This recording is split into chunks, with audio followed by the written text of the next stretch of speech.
Hi hello my dear மக்களே வணக்கம். இன்னைக்கு பாத்தீங்கன்னா அந்தியூர் சட்டமன்ற தொகுதியோட உத்தேச வேட்பாளர் பட்டியல் எந்தெந்த கட்சியில யார் யார் போட்டியிடறதுக்கான வாய்ப்பு இருக்கு அப்படிங்கறது எல்லாமே இந்த வீடியோல பார்ப்போம். மறக்காம நம்ம சேனலை லைக் கமெண்ட் ஷேர் சப்ஸ்கிரைப் பண்ணி கீழே இருக்கிற பெல் பட்டனை கிளிக் பண்ணிக்கங்க. வாங்க வீடியோக்குள்ள போவோம்.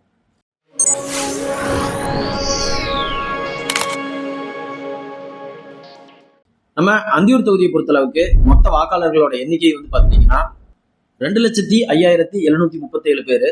அதுல பாத்தீங்கன்னா ஆண் வாக்காளர்கள் 1,339 பேரும், பெண் வாக்காளர்கள் 1,05,371 பேரும், மூன்றாம் பாலினத்தவர் 27 பேரும் இருக்காங்க. இதுல திமுக சார்பில் யார் யாருக்கெல்லாம் வாய்ப்பு இருக்கு அப்படின்னு சொல்லி பார்த்தோம்னா, தற்பொழுது சிட்டிங் எம்எல்ஏவா இருக்கக்கூடிய திரு ஏஜி வெங்கடாச்சலம் அவர்களுக்கும், டிஎன்பாளையம் ஒன்றிய கழக செயலாளராக இருக்கக்கூடிய திரு சிவபாலன் அவர்களுக்கும், இந்த ரெண்டு பேர்த்துல யாருக்காவது சீட்டு கிடைக்கிறதுக்கான வாய்ப்பு இருக்கு. திமுகலயே பாத்தீங்கன்னா கூட்டணி கட்சிகளுக்கு வாய்ப்பு இருக்குமா அப்படின்னு சொல்லி கேட்டா காங்கிரஸுக்கான வாய்ப்பு மட்டும்தான் இருக்கு.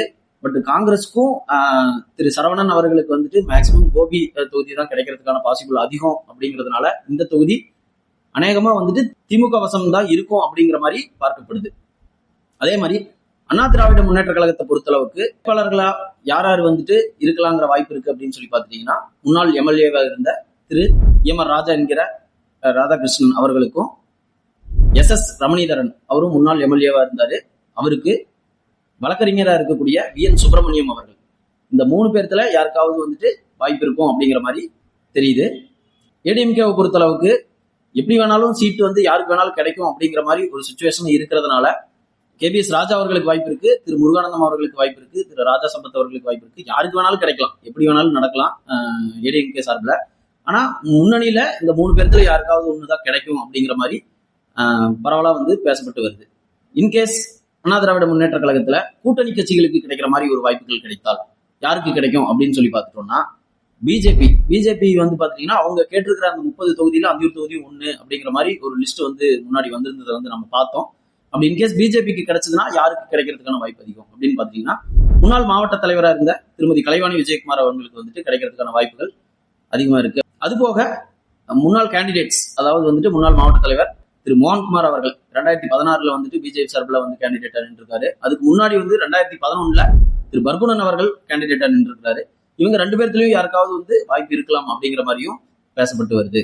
கூட்டணியில பாட்டாளி மக்கள் கட்சிக்கு இந்த டைம் போட்டியிடறதுக்கான வாய்ப்பு கிடைத்தால் யாரு அந்த உத்தேச வேட்பாளர் பட்டியலில் இருப்பாங்க அப்படின்னு சொல்லி பாத்தீங்கன்னா, தற்பொழுது ஈரோடு வடக்கு மாவட்ட செயலாளர் இருக்கக்கூடிய திரு ஜெகதீஷ் அவர்களுக்கு வாய்ப்பு கிடைக்கலாம்.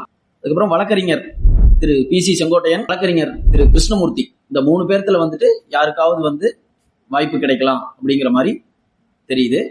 இன்கேஸ் இப்போ சூழ்நிலை அண்ணா திராவிட முன்னேற்ற கழகத்தின் சார்பில் இன்னும் கூட்டணிக்கு ஏதாவது வேற ஒரு கூட்டணிக்கு வரதுக்கான வாய்ப்புகள் கிடைக்குமா, அது கொஞ்சம் ரேர் தான். பட் இருந்தாலும் வேற ஒரு கூட்டணிக்கு கிடைக்கிறதுக்கு வாய்ப்பு கிடைக்குமானால் தமிழ் மாநில காங்கிரஸ் சார்பில் திரு விடியல் சேகர் அவர்களுக்கு அந்தியூர் தொகுதி கொடுக்கறதுக்கான வாய்ப்புகள் இருக்கு. அடுத்தபடியா டிவிகே சார்பில் யாருக்கு போட்டியிடறதுக்கான வாய்ப்புகள் இருக்கு அப்படின்னு சொல்லி பாத்தீங்கன்னா, தற்பொழுதைய மாவட்ட கழக செயலாளர் இருக்கக்கூடிய திரு வெங்கடேஷ் அவர்களுக்கு, அப்புறம் திரு மோகன்குமார் அவர்களுக்கு, மாவட்ட கழக துணை செயலாளர் இருக்கக்கூடிய திரு செல்வராஜ் அவர்களுக்கு, இந்த 3 பேர்த்துக்கும் டிவிகேல போட்டியிடறதுக்கான வாய்ப்புகள் யாருக்கு வேணாலும் 3 பேர்த்துல யாருக்காவது ஒன்று கிடைக்கும் அப்படிங்கிற மாதிரி தகவல் தெரியுது.